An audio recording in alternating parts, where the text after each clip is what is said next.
and we're just about ready to get started.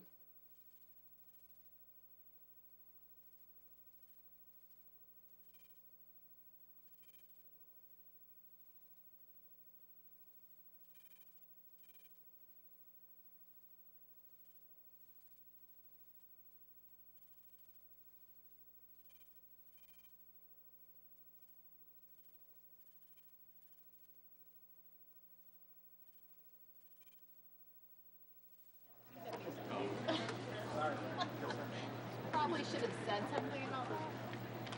Well, we'll only bring them in if we really need them.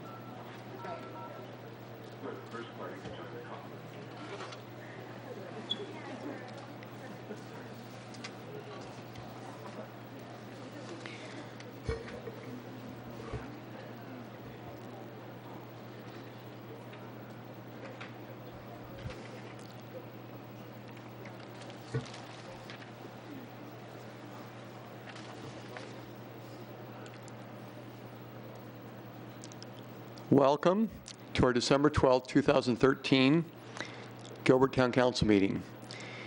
We have just concluded in the council chambers another Operation Welcome Home.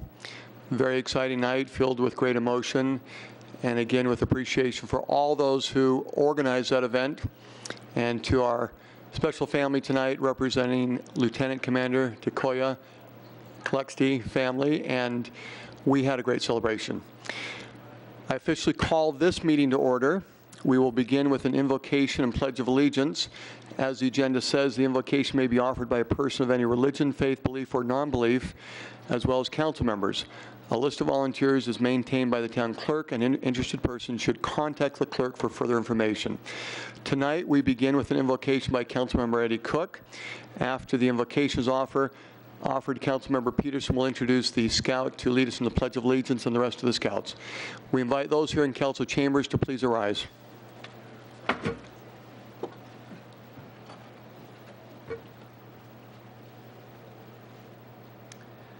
O God, our Creator, from your provident hand we have received our right to life, liberty, and the pursuit of happiness.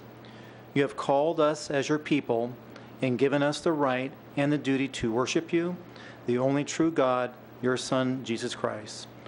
Through the power and the working of your Holy Spirit, you call us to live out our faith in the midst of the world, bringing the light and the saving truth of the gospel to every corner of society. We ask you to bless us in our vigilance for the gift of religious liberty.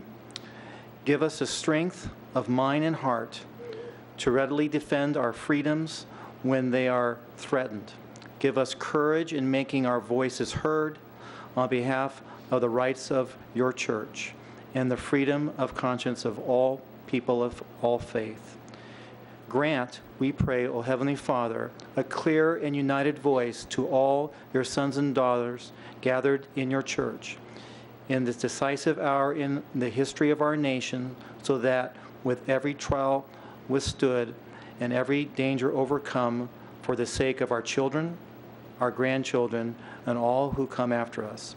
This great land will always be one nation under God, indivisible, with liberty and justice for all.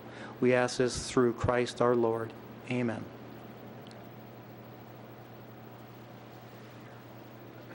Mayor, we have the senior patrol leader, Ethan Peterson, here to lead us in the pledge.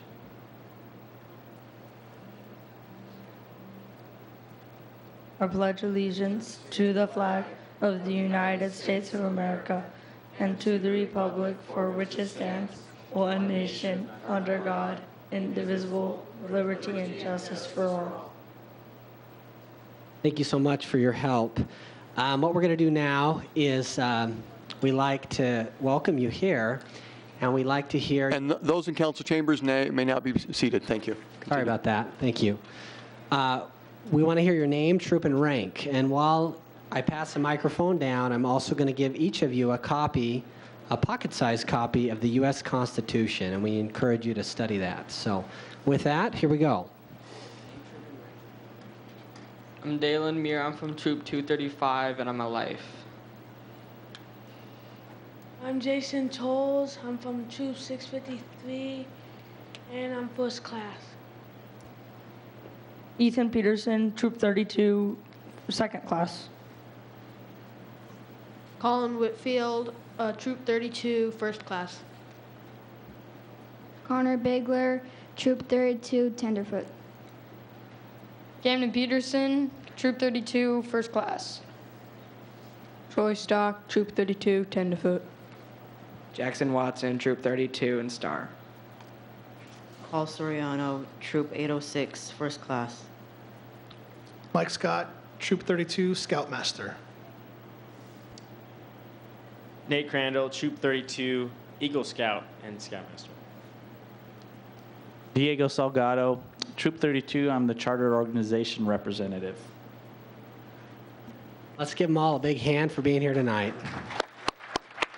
Thanks, guys. Thank you. Our deputy clerk will now conduct the roll call.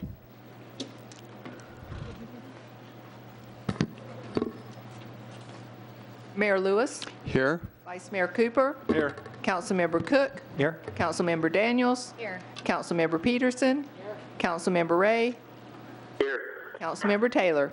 Here. A quorum is present. Thank you. Councilmember Taylor will lead us in the pillar of the month. Caring. Mayor Lewis, this month's highlighted pillar is caring. As council members and town staff, we truly care about each and every customer that our organization relates to, both internally and externally. We are committed to building lasting relationships. We are sincerely concerned about those we serve by expressing gratitude and helping people in need.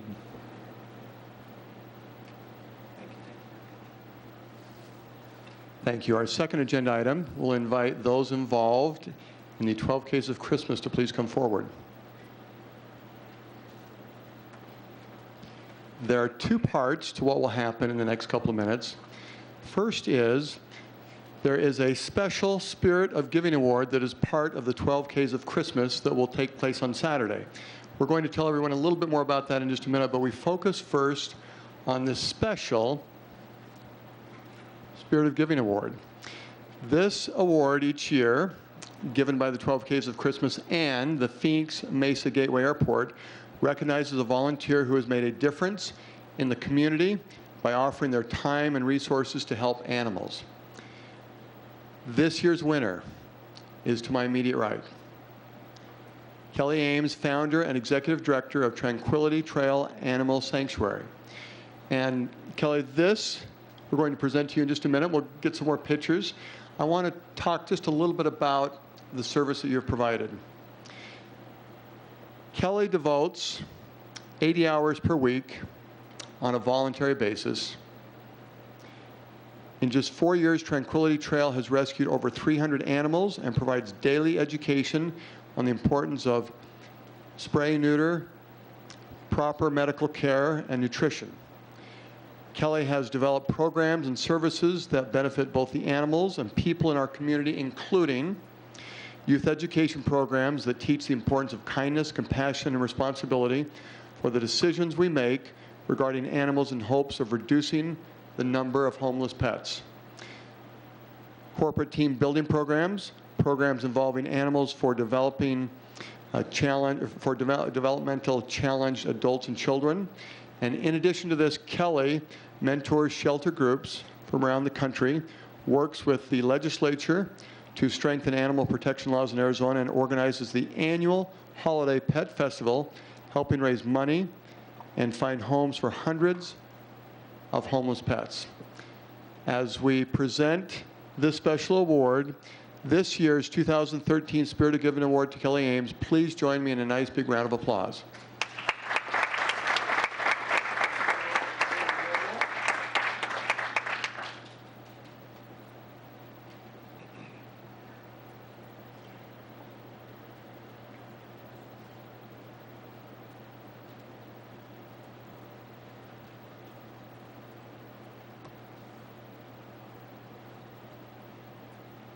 Now, with this group still standing here, Brian, well, let's have the two of you introduce yourself, and then Kelly, I'll see if you had anything else you wanted to announce, including who we've got here. And for ASU Sun Devil fans, we have someone very special to my right, but Brian first. Brian Sexton, Public Information Officer at Phoenix Mesa Gateway Airport. And my name is Daryl Tupkin. I'm the founder and director of the 12 Ks of Christmas, Mayor. And Kelly, who is this? This is Sparky, and he's actually a 12-year-old bunny that we rescued from a hoarding situation where we rescued 132 bunnies from one backyard. So he's kind of our spokesperson about the importance of spaying and neutering, so we don't end up with more situations like that. Thank you. And I understand Sparky is an ASU Sun Devil fan. Is that correct? And that's where the name Sparky came from. Okay. Kelly, we appreciate you. And this Saturday, with the great sponsorship of the Phoenix Mesa Gateway Airport, is the 5th annual 12 Ks of Christmas run. I'll get a little bit closer here. So the community can understand this. It begins at 7:30 a.m. at Freestone Park, goes till midday. There's a lot that will be happening, including a couple of races, a 1.2K race, and then a 12K race, and also a 6K race. And there will be a lot of different groups, rescue animal groups, 200 plus volunteers, 250 carolers singing Christmas hymns. And so what else does this group need to know about this special event that takes place at Freestone Park this Saturday? Well, one thing is that 12 Ks of Christmas, Mayor, was the event of the year here in Arizona, selected by the Arizona Festival of Events. And we're really proud to bring it here to Gilbert. Over the last 4 years, we've been able to rescue over 1,000 dogs and cats and raise over $30,000 for Maricopa County.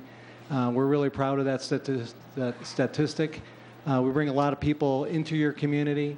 And what's really exciting is that this weekend, unlike last year, we had a little bit of rain. Looks like it's going to be a beautiful day. We have lots of caroling in the park. We have Christmas shopping, so you can come on out. If you're looking for that extra furry friend, or you want to just come out and support the rescue groups, we got the Collies, we have the Basset Hounds, we have the Dobermans.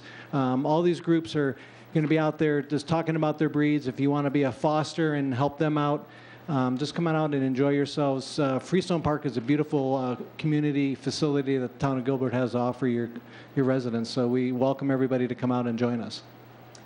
Thank you. And 7:30 a.m. is the beginning of the caroling.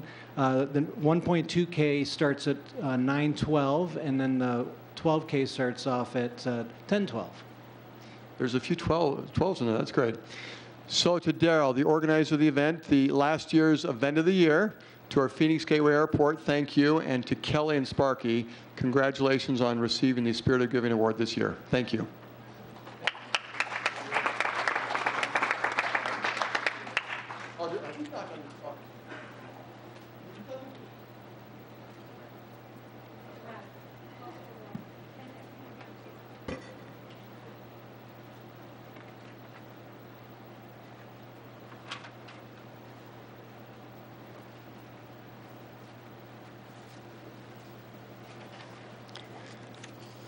Vice Mayor Cooper, we move to agenda item number 3. Do we have some requests tonight, communication from citizens? Yes, Mayor, we do. Okay. As the agenda notes, members of the public may comment on matters within the jurisdiction of the town, but not on the agenda. The council's response is limited to responding to criticism, asking staff to review a matter commented upon, or asking that a matter be put on a future agenda. Vice Mayor Cooper, what requests do we have? Joe Gusick.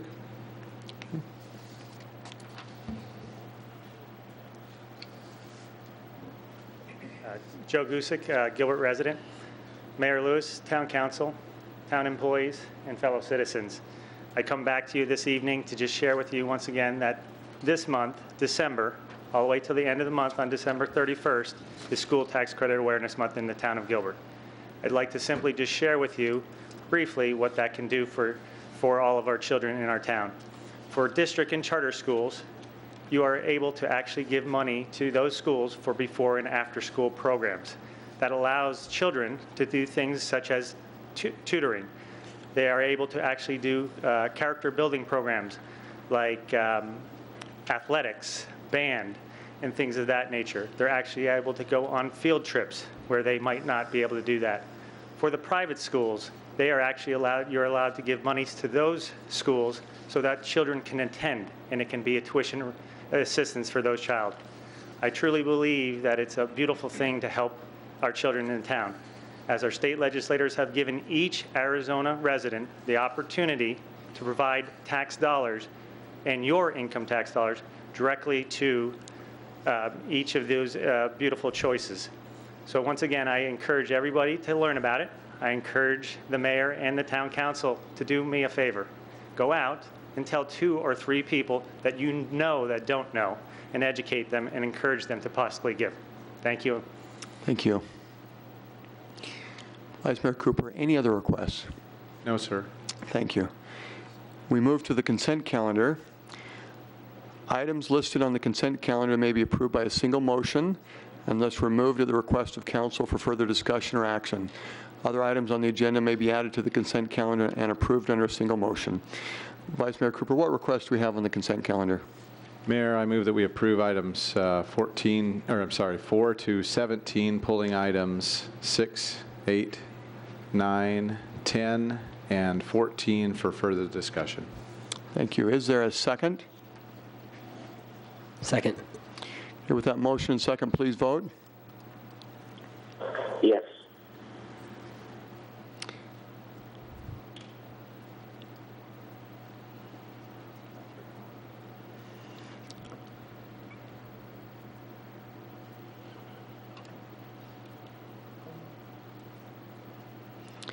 That's approved with a 7-0 vote. Thank you. Agenda item 6, who wishes to speak on that? Councilmember Taylor. Please. Mayor, thank you. My question on this is in the spirit of cost containment here. We're looking at utility costs and what its implication is to some rates for our citizens. And I didn't see anything in the scope of work that would look at areas for cost containment or efficiencies, things like that. In the Six Sigma Lean world, we call a project like this a target-rich environment, which means inevitably you're going to come up with a lot of opportunities to save money. And so I'm proposing that we add some wording to the scope of work that they look for some cost savings areas and put them on a list. It wouldn't be something that they would be asked to execute in terms of this scope, but opportunities. And I think that'll balance that if we're looking at the costs and opportunities, what that might mean for rates. I think that would give us opportunities to balance anything if there, might be a rate increase. We hope it'll all go down, but I think that'll just kind of balance that, and that's what I would propose here in this item. Thank you. Do you have specific verbiage, or is it just a request to have that added in addition to everything that they have? I could leave it up to town manager for the specific wording, but just look for cost containment opportunities. Thank you. Any other discussion? Councilmember Peterson? I just want to thank Councilmember Taylor's for contributing that idea. I think it's a good plan, and in light of the fact that we had a pretty major compensation increase, and while I agreed that we needed to adjust compensation in some level, I do think we went a little too far with that. So I am concerned about how that may affect our rates. So I think now more than ever, we need to be looking for every efficiency we can find so that our ratepayers get the same bang for their buck as they did before that compensation increase. So thank you for that, and appreciate staff's support on it. Thank you. Councilmember Daniels? I actually have a question for staff. This particular scope of work, firms have bid on that as a scope of work. So I don't know, Mayor, that adding anything to the scope of work would be feasible for us. But I have a suggestion that would accomplish both, I think, your goal and the goal of moving forward at this time. And that is that staff look to analyze the data as we receive it, and that they use that as some of their efforts to do cost containment. As you know, that's one of our ongoing initiatives. It's all part of our financial management plan and things like that. So perhaps we could do that, but I don't know that we could legally add that to the scope of work after something's already been bid. Thank you. Vice Mayor Cooper? That was just very similar to my comment. I wanted to make sure that the consultant was able, that was a qualification that they maybe had, that they would be able to look at it that way, or because I wasn't sure exactly what kind of capabilities the consultants had or how this was bid or anything. So, but I agree wholeheartedly with the effort. So I think the team needs to be looking for those opportunities as they go through this project. Thank you. Councilmember Taylor, how do you feel about that additional comment? Very valid points. And perhaps, Patrick, if you're okay, just taking that into context as however that might fit in the spirit of cost containment, I would trust town manager to move forward in that area. Thank you. Mayor, members of the council, I think we can do that. With that, I will entertain a motion. I motion that we accept agenda item number 6. Is there a second? Second. With that motion, second, please vote. Yes. That's approved with a 7-0 vote. Thank you. Agenda item number 8. Councilmember Peterson? Just had a few questions still. I guess I probably never run out of questions. It'll be time to turn it in when I do, I guess. I was hoping to get an answer to the ordinance. There was a reference to in the packet to a lighting spillage ordinance that we're violating. I wanted to understand what the ordinance was. What is the standard? How is it measured? Where are we now? Where do we need to be? And how does the new lighting address that? Mayor Lewis, Councilmember Peterson, the packet as presented does have a reference to non-compliance to an ordinance, but upon further review of the current municipal code, the actual facility and the lighting illumination at the property adjacent to the school, to the actual ball fields, is in compliance. The current standard for the town, the current standard for any type of illumination against a property is 0.3 foot candles to spillage onto a property. Where the ball field comes into play is that it's an exemption out of that municipal code, so it is actually in compliance. Just to give you a reference of where we're currently at, we took readings as part of the design package, and the current illumination at the property is actually 6.0 foot candles at the adjacent property. What this current design is actually going to bring it down to the 0.3 to 0.6 foot candles. So it's actually going to be an 80 to 90% reduction in spillage onto the properties, and still be within, through the exemption, be in compliant with the municipal code. So my question then is, we have existing poles. We've got existing poles out there. Can we not add some shielding to the existing lighting? Do we have to replace the whole pole for something like that, or why would we have to go? I mean, I'm guessing the poles are still structurally sound. Can you speak to that?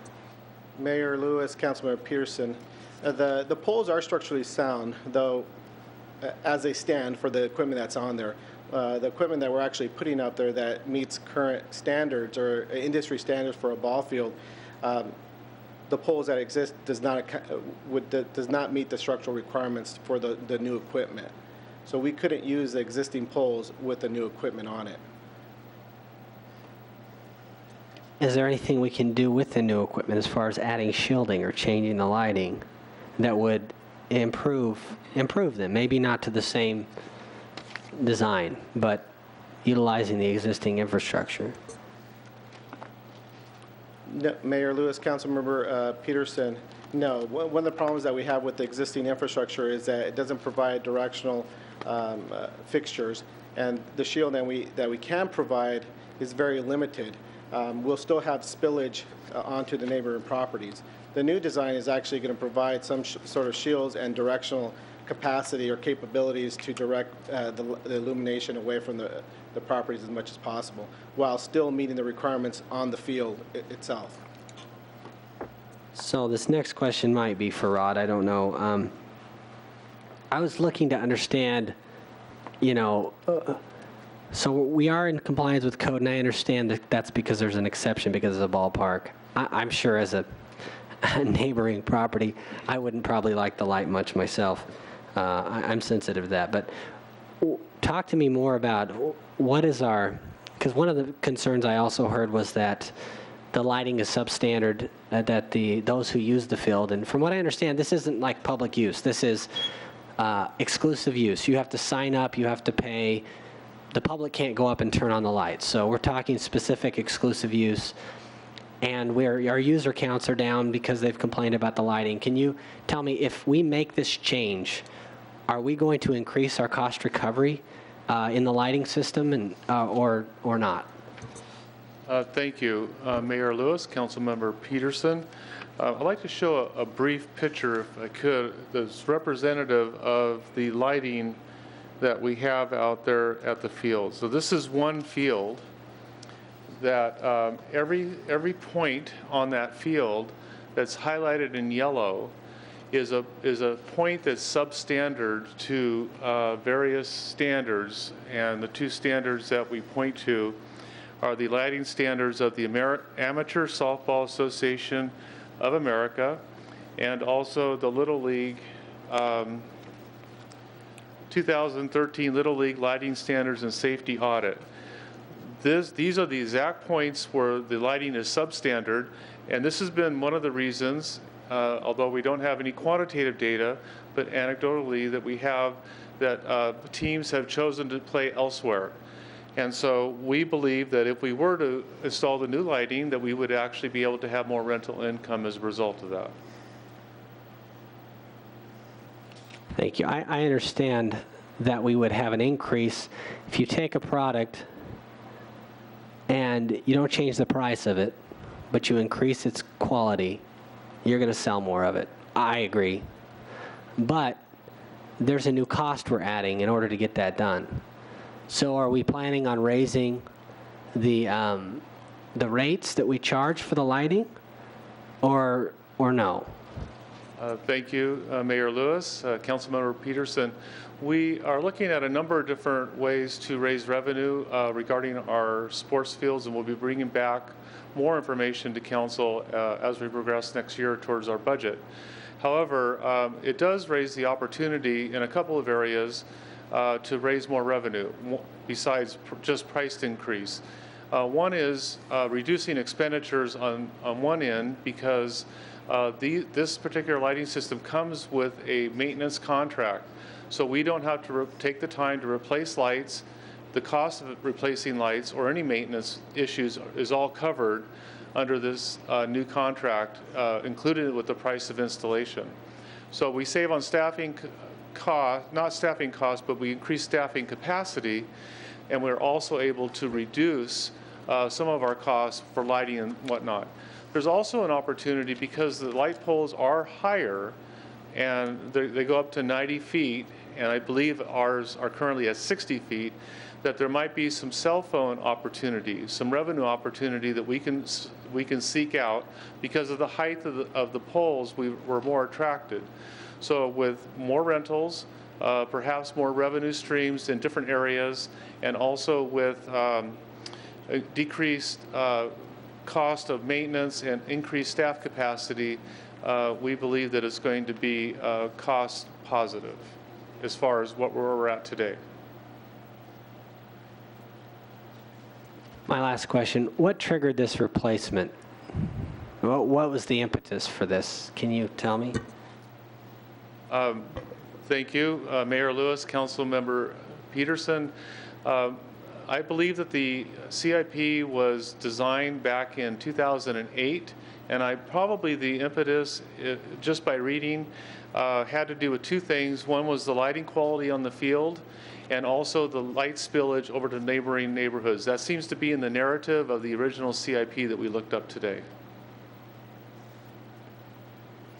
Thank you. Any other questions? Councilmember Cook. Well, we all may remember the pictures I took last year of a lot of our infrastructure that we have that's facing our public. And for a number of years, there's been a lot of deferred cost on a lot of our equipment and a lot of different things. And these lights have been there. I remember having my first home near Freestone Park back in 1986. These light poles have been there since 1988. And I know that as part of our CIP plan, and we talk about replacement of, older or inadequate product, I'm glad to see that, we're looking at some of the things that are in our parks that have been deferred for a number of years. I spent some time with staff a little bit about talking about this. I mean, there's also potentially the opportunity with the new poles to potentially put new cell towers on them that could generate, possible revenue down the road. These types of poles could provide the ability to potentially, use that as a way to bring our cell phone, providers, to use those poles. So I think there's a lot of good reasons why we should move forward with this. I know that if we don't do it this time, I know in the next fiscal year budget, I think we'll see the team add it to the CIP. So we're either going to pay for it now or pay for it later.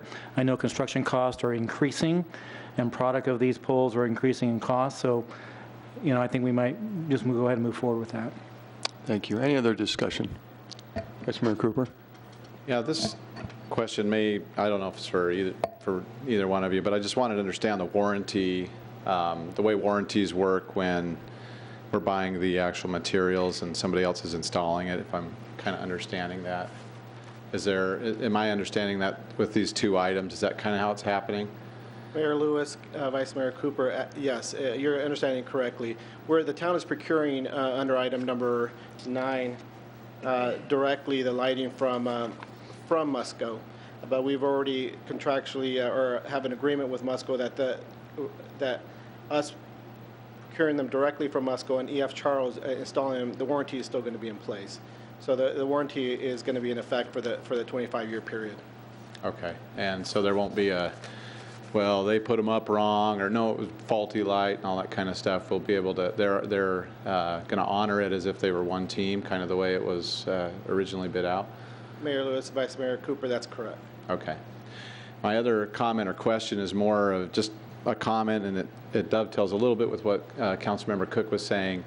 I also agree that we have, in some cases, necessarily deferred maintenance in a lot of areas of town. I would hope that, and I think if I remember reading in the draft, that the Parks Master Plan talks a lot about maintenance. I'm not sure this is the best way to prioritize and fund these kind of projects. I feel like I'm not sure what the other priorities are, and I would have loved if we had kind of a repair fund that we were drawing out of, and that we'd kind of set some money aside over the years, knowing that these lights wouldn't last forever. And so to see contingency and some of these things come forward when we had budgeted one thing, and I just feel like I would love for, as we go forward in the future, to have a little bit more robust plan on taking care of not only the deferred maintenance that we've had so far, but future maintenance as we put new infrastructure in place. And so I'm not necessarily faulting the plan in the past, but I think we can do a lot better job as we move forward. Thank you. Any other comments? Councilmember Taylor? Rod, maybe this is a question for you. Is there an incremental cost for a league that wants to use the lights versus a league that plays during the day and they don't need lights? Yeah, thank you, Mayor Lewis and Councilmember Taylor. Yes, there is a fee that is associated with using the lights. So there's a basic rental fee and an add-on for using the lights. And is that amount designed to cover mostly electricity, or is it designed to cover, current and future maintenance? Yes, it's designed to not only keep pace with, hopefully, with electricity use, but also with market rate. So in other words, what other agencies might be charging as well. But not maintenance of Not lights that go down or things like this? There's not 100% cost recovery on that, on the lights. Or is it any partial for maintenance, or is it really just priced to cover the cost of the power? Is that more? Okay. Well, it is factored in. Maintenance costs are factored into all the costs the revenues that we get in. However, it's not sufficient enough to cover all the maintenance and all the electricity cost. Okay, thank you. Mayor, just a couple of comments on that. I think that might be the opportunity where, we can look for, how to build in to the funding model a way, to cover these and make it sustainable in the future. For me, the justification on a pole isn't necessarily the age, but it's the structural, it's a safety issue, or things like that. And I would like to see them get a little creative to say, is there a way to save the poles and, change the lights or the design of that in a way? Maybe that's impossible. It sounds like it's not. We've looked at that, but that's kind of where I'm looking at it. Because if we have a good pole and it's standing for a long time, it's not proven to be anything that the rationale for the whole expense, part of it went away, that we were breaking an ordinance and, the lights are too bright and things like that. Those reasons that brought us, in the packet, they're really not here.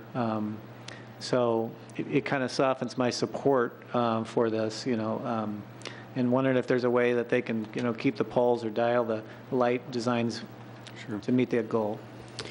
Any comments on that, Rod? We do really watch the light usage to make sure that it's only on when it's being revenue generated or when we're actually doing maintenance on the lights. So we do try to keep the light usage to a minimum and only when it's generating revenue. However, looking at a different revenue model probably should take place right after the master plan is complete, and that is in the master plan that we actually look at that. So.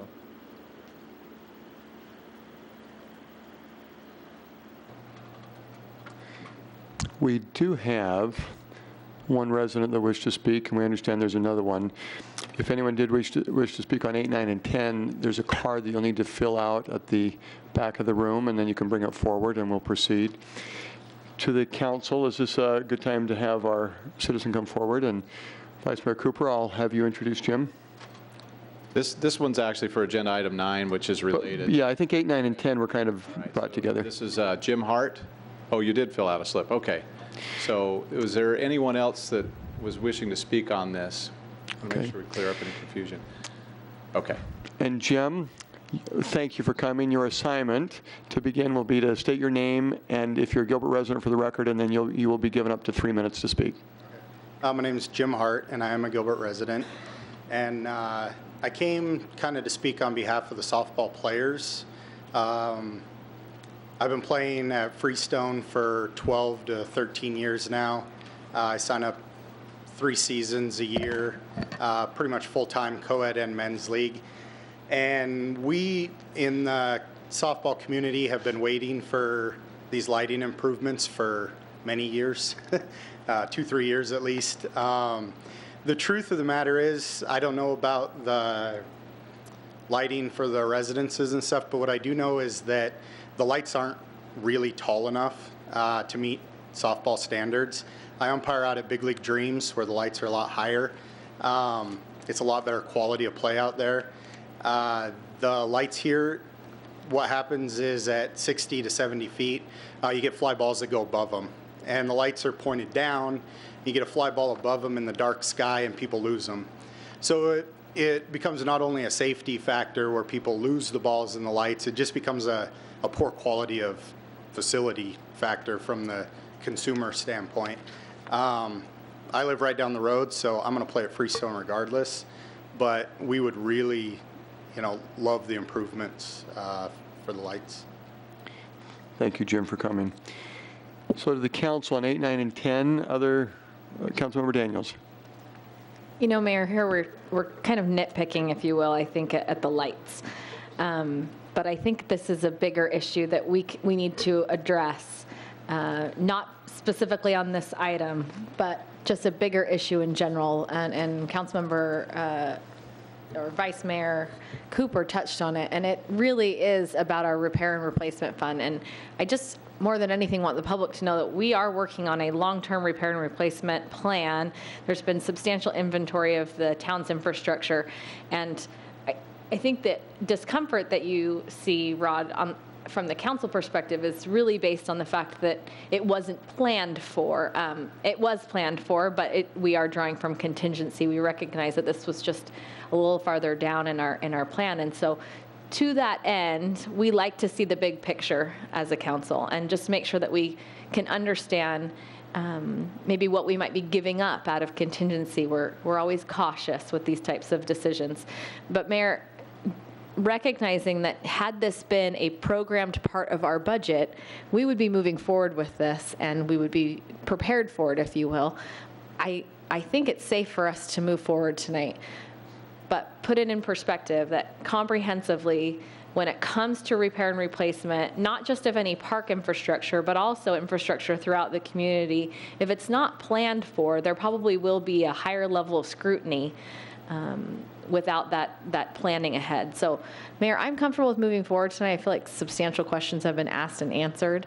Would you like to make a motion? We need to do that, so I would love to make a motion. But we have a council. Let's have one more comment, and then I'll entertain a motion on, and I assume it could be a motion on 8, 9, and 10? 8 and 9 is okay, but 10 was separate. Okay, so 10 separate, so 8 and 9, please. Mayor, I didn't have any comments previously. They were all questions, so I was hoping to make one. This item, first of all, I thank the council for the questions. I appreciate it. Repair and replacement. We do want to have a fund for that, and we should be drawing from that kind of a fund for things like this. Except I start thinking about this, and I'm thinking, it's not because it's falling apart. So it's because it was substandard to begin with. So I'm not sure what category that fits in. But at the end of the day, this is not a public use. You can't just go and use it when you want to, like a road or a park. There's an exclusive use here. Those who have exclusive use of it should exclusively pay for it. I think if the public gets to use it, the public can pay for it. That makes sense. So in my opinion, we should be working towards full cost recovery on this. And so if you could show me, I appreciate your opinion that we're getting closer to it, but I'm hoping for some kind of, even if it's a ballpark analysis where at the end of the day, we're going to amortize, here's the cost of it over its life versus here's what we're going to expect to make more because we've improved and something. Even if it's guesses, I need some kind of numbers, and I don't have that. So as a compromise, if I could see an analysis that I was convinced was credible, that was leading us towards more cost recovery with this improvement, I would go with that. But I don't think we're there yet. So, I keep in mind that this lighting isn't broken. It works pretty much as well as it ever has, which is maybe not very good. But it's not urgent, and I think spending a little more time for analysis would be appropriate. And so I would like to see us continue the item. It wouldn't hurt my feelings if it went all the way to next fiscal year, since we are drawing from contingency. Contingency, to me, should be used for things you really need to spend or have this year that you just didn't foresee. And I don't think this is a need right now. I think it's better to continue it. So those are my thoughts, Mayor. Thank you. I move that we approve agenda items 8 and 9. Legal, Mike, do we need specific contract numbers and general fund contingency transfers listed in the motion? No. Okay, I move to approve 8 and 9. And is there a second? Second. Okay. With that motion and second, please vote. Yes. Okay, that's approved with a 5-2 vote. Thank you. Agenda item number 10. Mayor, you're going to see I feel differently about this. This is a public use, but just 3 quick questions. When was the original equipment that's being replaced installed? Do we know that? There were some questions I couldn't get answered on the phone, so I'm trying to get them now. Mayor Lewis, Councilmember Peterson, looking at the original park design for Freestone, it looks like it was installed as part of the 1988 park. Okay. And do we know what we spent on this part of the equipment? Mayor It's being Lewis, replaced. Councilmember Peterson, it was the data was not easily breakable as far as taking out the true cost. I couldn't obtain all the cost components for that project that long ago. All right, I'm going to ask you to do a gut check. Anybody that knows, would you say we're doing like for like replacement here, or is this an upgrade? Mayor Lewis, Councilmember Pearson, this is an upgrade. This is a much more robust design for. No, this is a much more robust design, much more amenities. There is a full or 3-component shade structure that canopies over the main and then 2 side components. That's definitely an upgrade than what was originally there. So yes, it's much more than what was there. So that gives me pause because I'm all about let's keep what we have. Let's make sure we don't lose the level of service. I wish we had a cost analysis because quite frankly, if you control for inflation what we spent on the last one, we're replacing it with something of like value. Even though we're getting more bang for our buck, that does not offend me at all. But I'm not all about growing government and expanding what we're doing. So I know this is a small item, but to me it's all part of the big picture. So you feel like we're spending more in value as before, or just feel like we're doing more of an efficient design?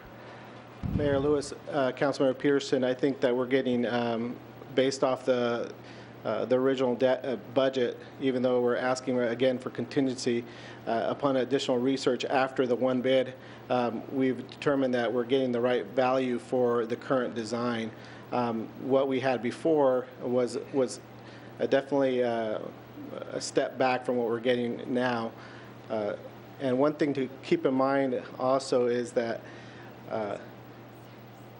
the existing playground structure is no longer there. We had to remove it as part of a public safety component due to the condition of the structure. Mayor Lewis, may I chime in? Please. I'm not sure if you know what the population of the town of Gilbert was in 1988, but that particular play structure, I don't know if you've taken your kids there, it wouldn't fit our Gilbert citizenry now.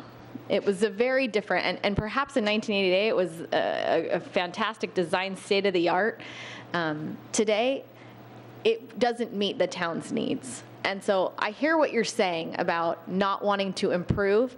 I take a little bit different approach to that, where when it is time for us to upgrade equipment, that we get the best possible equipment at the best possible price. And that will keep our community moving forward in the future. I don't know if you've ever been to any surrounding communities parks. I'm thinking of one specifically in one of our neighboring communities that was built in the last couple of years. And that park is full of kids, exercising, running around, having a great time, parents there watching kids. And that is the type of environment we want to assist in facilitating in our current parks that we have in Gilbert, especially those who have, for obvious reasons, lived out their useful life. And it's time now for us to improve upon what we had in the town. Councilmember Taylor. Mayor, thank you. I'm supportive of this. I'm excited that it is an upgrade. I think it'll be nice for the community. And I think it's important to note that this particular area has been the #1 most utilized playground in the whole town, in the history of the town. And so to have a more robust, with a few more amenities, I think is going to be really nice. And I definitely support that. As the Parks liaison, I kind of saw some of the behind the scenes of how this was coming about, so I'm actually glad that we're spending the money and getting moving on it. One thing I would just give in terms of feedback, that they looked at one of the designs that this playground was only going to service children from like 6, 7, 8 to 13, 15, and the little kids were around the corner. There's kind of a top playground. But my feedback to staff as you look at finalizing this is, remember that the families that go here, they also have little kids too. And the families that are in that Ramada, just very close to this, they have little kids. And it's important that this is such a highly utilized playground. I know this is a little nit, but it needs to accommodate little kids too, because the moms are there and the moms have to chase the little ones. And if they have one place for them, it just makes it so much more user-friendly for our community. So, Mayor, I'm support and just offer that feedback as you move forward. Councilmember Peterson, then Councilmember Cook. Sorry, Mayor, I just wanted to reply, and I hadn't quite gotten through that. But So as far as growth and accommodating growth, I think we should utilize SDFs as much as possible. So as our population grows, we ought to be building new parks with system development fees to accommodate that new growth. So I mean, that's kind of my view on it. So I'm not offended if we upgrade our parks, if we don't overspend and continue to get more and more decadent, if you will. These are our tax dollars, and so I just wish I had better data on that. I'm not opposed to this project. I just wish I could understand if we're, how our spending compares to what we've done in the past. So this is a public use, and I do think it's appropriate to maintain the level of service. It's been bulldozed. It's gone. So it needs to be replaced. I agree with all that. So anyway, I'm supportive overall. I just wish I had a little better data. So. Well, I think I can say that I was probably one of the first users with my children on that, and I think it's gotten its life and use. But I also look at it from the economic development part, because when you have a structure like this that we're planning with the shade covering, think about the number of residents that want to now reserve those ramadas for birthday parties and all that. We'll probably want to think about coming there more regularly. So I think this is really a great marketing and economic development for our parks, and I'm very much in support of upgrading this to a little higher level quality. But the shading, I think, is really the nice part about it, because I know that it protect our kids even in the hot summer times. So I'm all in favor of this. Vice Mayor Cooper. Yeah, I'm also supportive of it, but I do have a question that I don't think was fully explained in the staff report, and because I remember when this was first talked about several months ago, a number and our budget here kind of agrees with that we thought it was going to be 125, 130, somewhere in that range, and all of a sudden, not all of a sudden. I guess what I'm looking for is what happened since then that may have changed either the scope or the pricing or something, so we're up in this range where we're at right now. Mayor Lewis, Vice Mayor Cooper, the predominant reason that the price increases is really the structure itself and the cost of the canopies. That was not part of the original scope and budget as far as the side canopies, which represents just about $40,000 of that overage.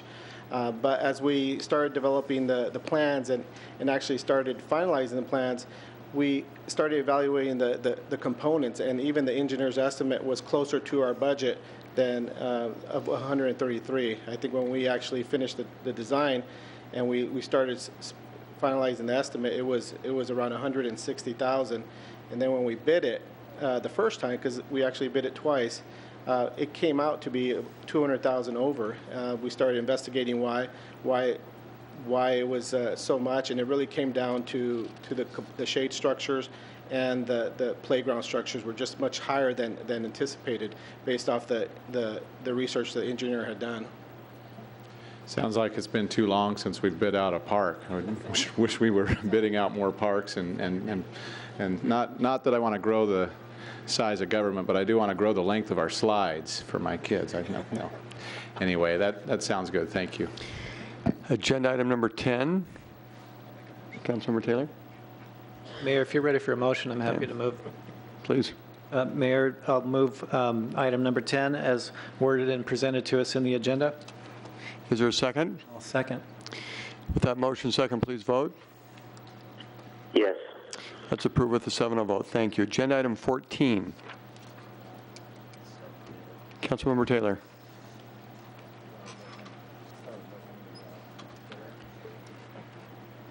Mayor, just simply on this one, I would just like to see some of this in our general fund. Thank you. Councilmember Peterson. Mayor, I know everyone's tired of hearing about grants, and we don't have to hear about them anymore if they're not on our agendas. So I don't know. There's a solution. I'm being silly here, but I do want to, first of all, I promise I won't say the same things I've said before. I want to talk about the Daniels Principle. She may not like me calling it that, but I'll explain it. All right. When I Councilmember Daniels taught me an important principle.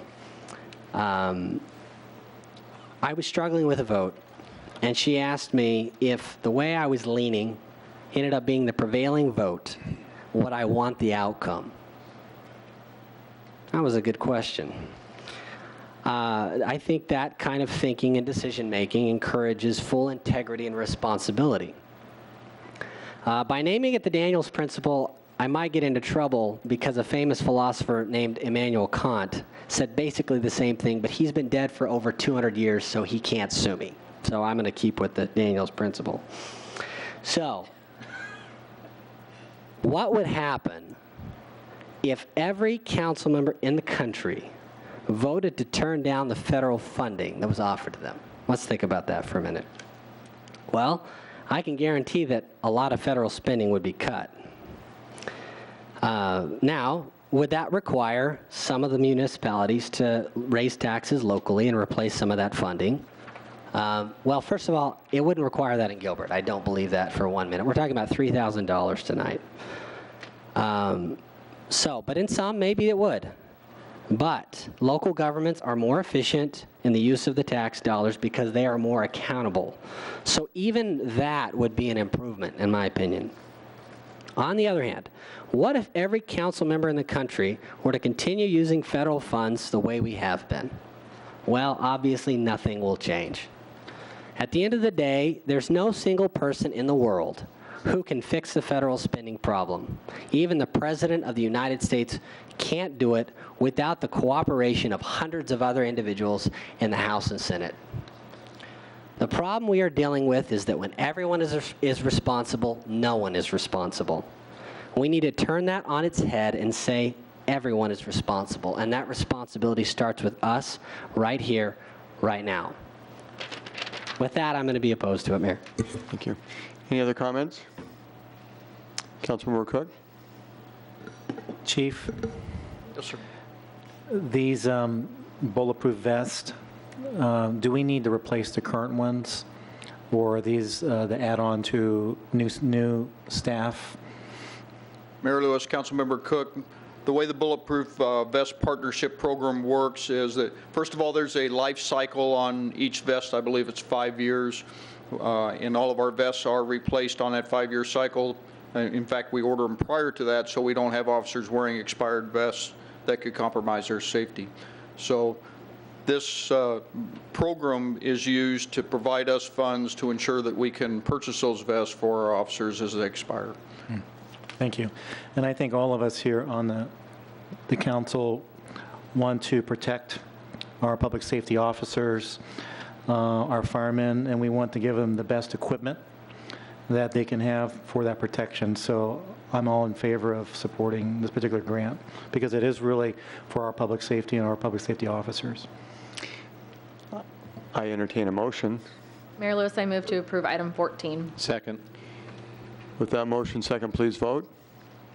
Yes. That's approved with a 5-2 vote. Thank you. Vice Mayor Cooper, I believe consent calendar has been completed.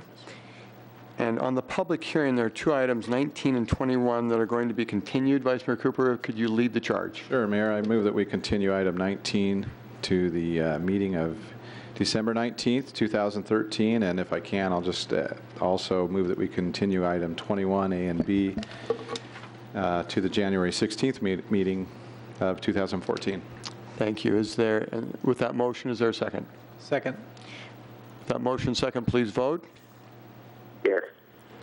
Thank you. Vice Mayor Cooper, for planning the next couple of minutes, 18, 20, 22, do we have citizens that wish to speak? Mayor, not that I know of. Okay, thank you. To the council, do we have discussion that you would like to have on 18, 20, 22?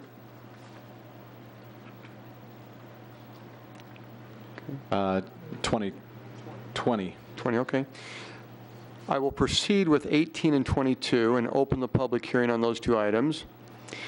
And as is noted, well, I will not read what's on the agenda because we don't have anyone wishing to speak. So I close the public hearing on 18 and 22 and will entertain a motion on those 2 items.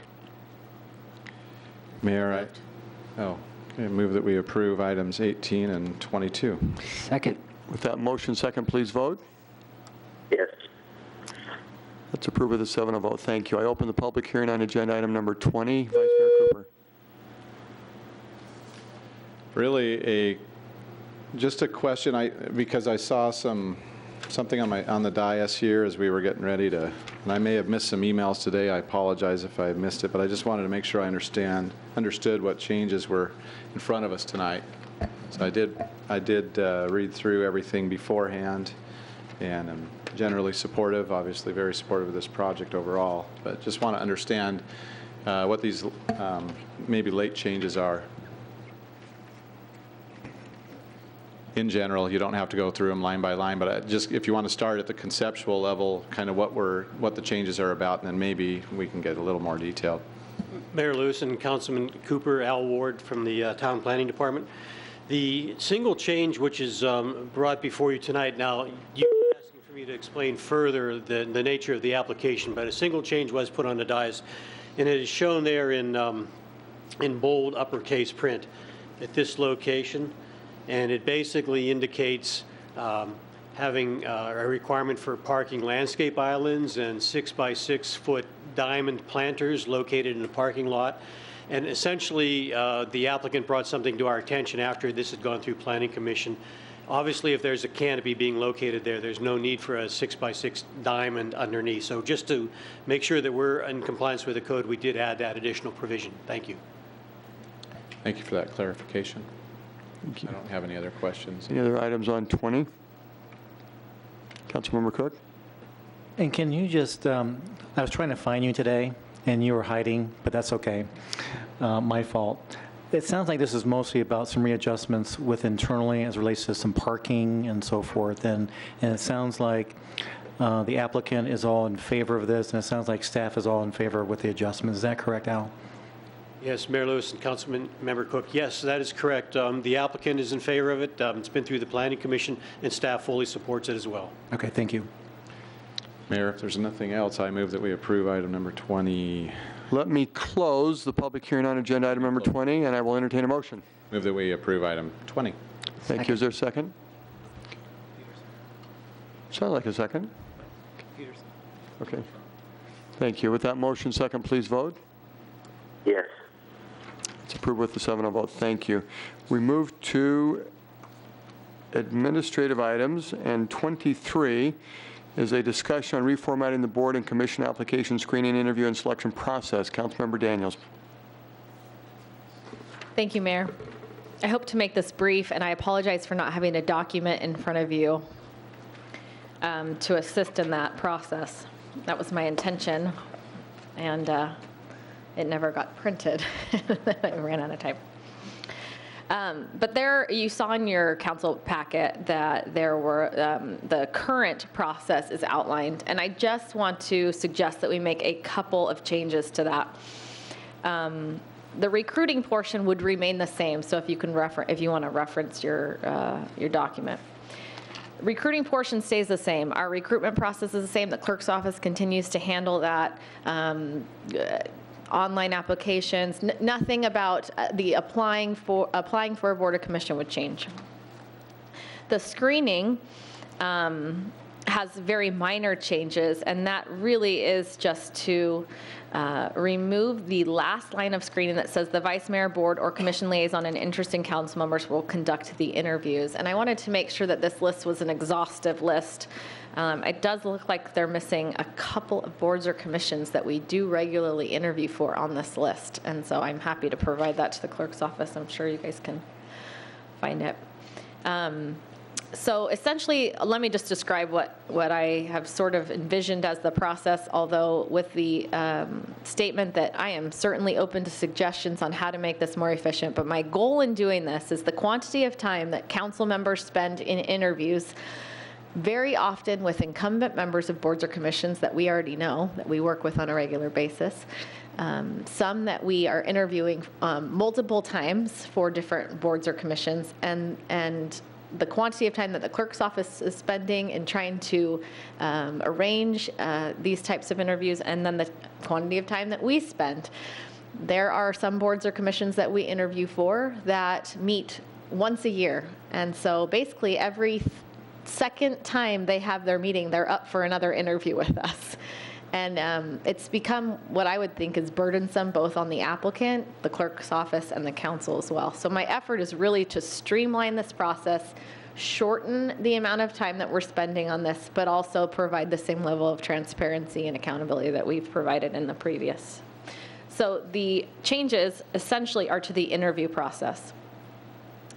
My thought process behind this is that we essentially stop doing interviews. We all do the ranking sheets. We're all part of that process. And once we receive the ranking sheets, which would be twice the number of the open seats available currently to how we already do it, normally we would interview those people. Instead of interviewing, the mayor, the council liaison, and the staff liaison to the board or commission have a conversation via email or telephone or in person, however that group decides it's best, and that they make a determination on who the best individual is to recommend to the council. Those three people would have the opportunity, if desired, to schedule an interview with the applicant. And I think that that would be an important note. If someone wants an interview with those three people, they'd be welcome to do that. But it would not necessarily be required of the entire council. So that's sort of the thought process. I toss it out, of course, not desiring to make this an entirely lengthy conversation, but if you have suggestions about how to improve this process, keeping in mind the goals, that'd be great. Councilmember Peterson. Mayor, Councilmember Taylor and I talked about this, and yeah, just us. We didn't talk with too many, but we talked about this, and I think you're right. There's an opportunity for some efficiency. And the thought that we had was, if it was an incumbent, what we do the ranking, just like you said, and that whittles down the field. If there are incumbents in that field, we wouldn't interview them. Okay? If there are some that we've never interviewed before, I think it'd be nice for us as a council to be able to interview them. But the main thing that I want to make sure we have, let's say we get all incumbents and they're in the top, and that's all there was, so there's no interview. The one thing I'm not willing to let go of is some kind of an e-session before our meeting. And it could be a lot shorter if we don't have a bunch of interviews. I'm fine with that. But when you're dealing with staffing concerns, it's just not really appropriate to do all that kind of concern expressing in a public meeting. There's a legally protected process to be able to do that in an e-session, and I think we want to keep it there, and I think we need that. So it could be a lot shorter. Maybe it's 5-10 minutes before our normal meeting, so it's not as much of time. But something like that I think I could go for. Hopefully there's some common ground. Okay. Councilmember Taylor. Thank you, Mayor. Councilmember Daniels, so in your proposal, it wouldn't stop anybody from just, if I'm not a liaison to a board, in the interview window, I could call and visit, being the newbie here, I'd probably know less than most of you on that, and then offer up feedback on that. I do think the e-session, if it's scheduled where it doesn't add another trip, in where it's, piggybacking our meetings, I think that's been valuable for me, but this wouldn't stop us from picking up if we don't have a direct connection. Correct. Anyone that would want to, we all have contact information for the applicant. I think that would be fine. Fine. And I do like the idea of continuing with the e-session. Perhaps that's always just scheduled 10 minutes before if we have an appointment on our list. I just find that a lot of our discussion, when it's a new applicant that we've never met before, centers around getting to know you. And even for some of these boards or commissions where there's very limited available information online about what the board or commission does, most people are just offering their assistance to help, not necessarily having any, specific level of expertise on a couple of our boards. And so in those types of situations, I really have enjoyed getting to know people, but sometimes someone misses, and then we've got a 15-minute gap. And looking at the value of everyone's time, especially that of our staff who spend hours, working on making this happen, I feel like there is, again, a better way. So I agree with you. I'm happy to do an e-session. I would like to leave it up to the mayor, the council liaison, and the staff liaison. Sometimes staff knows what we need better than we know what we need, as far as level of expertise. What do we not have? What do we have? But getting their voice involved as well. And I think leaving up any interview to those three people, it's in good hands, and then we would have a chance as a council to meet back together. Lisa, representing the clerk's office, if we were to make this change, would we do it immediately, or would there be a few months from now that we would start doing it? We could probably start that immediately. Okay. Other comments? Vice Mayor Cooper?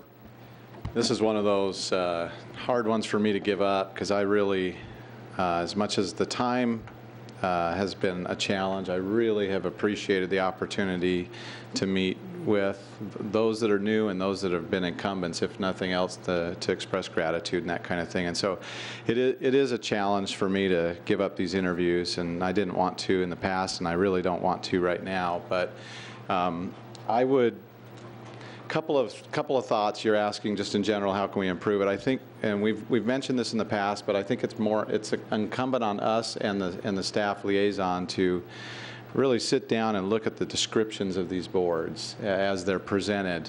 And we almost need to present out to the public almost like a job description. This is what is going to be expected of you. These are the kind of skills. I don't know if we want to get into that too much, but we also want to let them understand how much time is required. Everyone that replies that they want to be part of it says, yeah, I'll be there, every night, for forever and ever, and the thing only meets once a year or whatever. And so we have a little mismatch there in understanding. So I think it's incumbent upon us and the staff liaisons, and maybe we ought to just take it upon ourselves to update those descriptions. I also think that if we are going to try not having interviews, that we ought to look at the questionnaire that is provided to candidates and maybe custom tailor it a little bit more to each board, so that we maybe can get some of those questions answered that we would like to typically do in when we're meeting with them in person. And each board may have just slightly different questions based on the skill sets that are required. And so again, I know we're trying to take a little bit of workload off of staff, but I think there's some work that needs to be done for this to work more efficiently. I do like the idea of getting together and having these conversations beforehand, and whether it's maybe there's a way we can schedule these so that's once a month for 10 minutes or 30 minutes or whatever it is right before that council meeting, instead of, because right now they seem to just come in, we have 3 council meetings in a row where we'll have it and then we won't have any for a while. And it'd be nice to streamline that a little bit as well.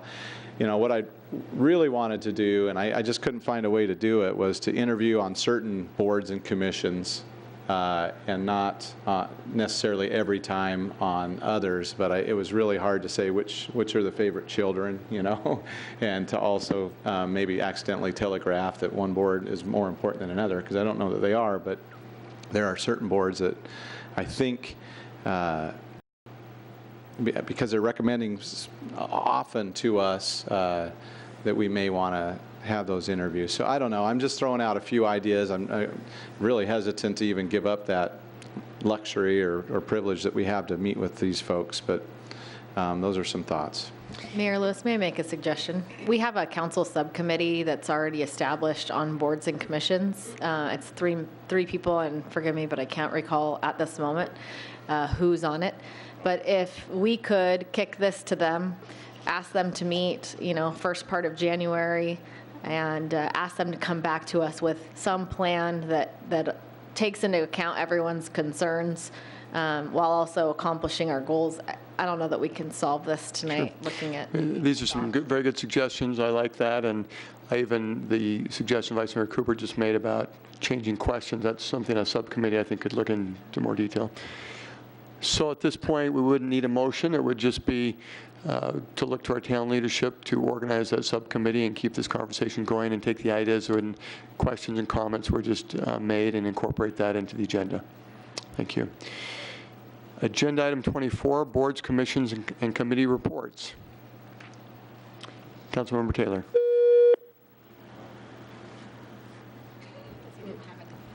Mayor Lewis, thank you. I just wanted to express thanks to Rod and his team. There's been a lot of special events back to back, and his team has worked a lot of hours and pulled off some amazing things, and just wanted to publicly express appreciation and thanks, because they were just wonderful to attend. I couldn't attend all of them, but the ones that I did were just outstanding. So thank you, Rod, and please pass that to your team. And to Councilmember Taylor, I realize that I might be merging because 2 items down is current events, and it looks like a balloon festival. Is there more details that the community should hear about happening at Town Hall this week? And maybe we could do that on agenda item 29 if you want a minute to look at it, Rod. But okay, let's stick with 24. Other board, Councilmember Peterson. Mayor, this evening we spoke with the Design Review Board on some of the feedback we got from the Small Business Alliance, and we shared that feedback with them, and then we had their responses. And there was some common ground, I think, in some areas. I think we probably still have a dialogue ahead, but we look forward to bringing that that information back to the council for everyone's analysis. Thank you. Councilmember Daniels. Thank you, Mayor. We hosted Youth Town Hall last week, and it was a tremendous event with 114 teenagers here at Town Hall discussing 4 very important topics. They will brief us in February and present their findings about 4 topics that are affecting our youth, and give us some feedback about how we might be able to help them tackle those problems. And so, Mayor, I was grateful for Jennifer Hood. She does a tremendous job with our Mayor's Youth Advisory Committee, and just pulled off a pretty fantastic event with the help of lots of people. And so we appreciate school participation and student participation, but especially Jennifer and her team. Thank you. Agenda item 26, future meetings. Any discussion? 27, report from town manager. Thank you, Mayor. A couple items tonight. I wanted to echo the comments in regards to Rod and his staff with the rescheduling of the Gilbert Days Parade with the unfortunate weather we had on the original weekend. That was an incredible amount of work to turn that back around in just a couple of weeks on top of another festival that same weekend with our Night of Lights. So they worked very hard. I thought everything went off great without a hitch. So thank you to Rod and his entire team. Also like to thank Ken Morgan and our Public Works team. We had a water main break in the Heritage District yesterday, late afternoon. A contractor bored through a line, quite a large break. We had to shut down, do some hard closures of some roads. There was some impacts to our restaurants. The Hale Theater had 2 sold-out performances of A Christmas Carol.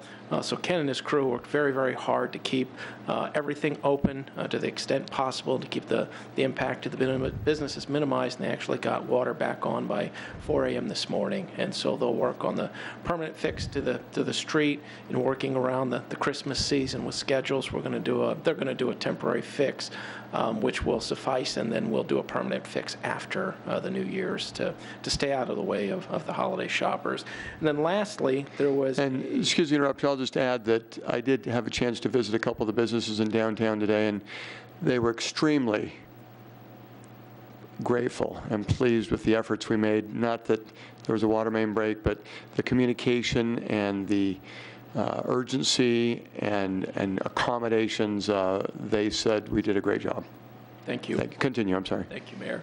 And lastly, we just got notification, Movoto, which is an online national real estate organization, ranked Gilbert as one of the top cities in Arizona. We came in second as one of the top cities to live in, and the criteria were based on, we'll get a press release out on this. The criteria were based on population density, cost of living, crime rate, high school diploma attainment rate, median household income, and median home value, and sunny and warm temperatures. So more great recognition for our community. Our next closest East Valley competitor was Chandler, who came in at number 8. Thank you. There's also a nice recognition that will take place in February, but was announced with Intel. Yes. Anything that you can tell us about that? There is, if I had it in front of me, Mayor. We've been selected as an award for our Fire Docs software system for electronic patient care reporting that we had help with Intel from. I cannot remember the organization that is giving us the award, but it is the first time Intel's programs and their outreach programs in the community have won this award. So they won it in partnership with us. And that formally will be given in February, so we'll talk about it again. Yes. Okay, thank you. Agenda item 28, report from Town Council. Agenda item 29. Anything else on that balloon festival? Thank you, Mayor, members of the council. You may have noticed the fence up around the perimeter of our Civic Center here. And the lights, the Nights of Light, all those lights will be coming out and moving over to the Riparian for the December 20th event, and also to make room for the Arizona Balloon Classic, which starts Friday and goes throughout the weekend. And balloon event times, morning liftoffs are Friday, Saturday, and Sunday. On Friday, there's media flights, so there'll probably be a lot of media out there. They're able to take flights and take pictures, and that starts at 7:15 a.m. And then Saturday and Sunday, you can go out and observe all the balloons flying at the same time, 7:15 to 9:30. And then there's some evening glows, and that means that they light up at night, and it's pretty spectacular to see them do that. And that starts from 7 o'clock or 8 o'clock, depending on how the weather goes. Thank you. And to the council, many of us had a chance to enjoy a tour of the Banner MD Anderson Phase 2 building, which is scheduled to be completed January 22nd, and then final couple of months to bring in additional equipment, open about April 1st and 2nd. A great tour, a lot of good compliments to our town staff in our electronic review process, other things we had done to expedite the process. Timelines were met. Building looks beautiful, and we are pleased with that great partner, Banner MD Anderson Cancer Center. Thank you for your attendance tonight. We have covered the agenda items. Meeting adjourned.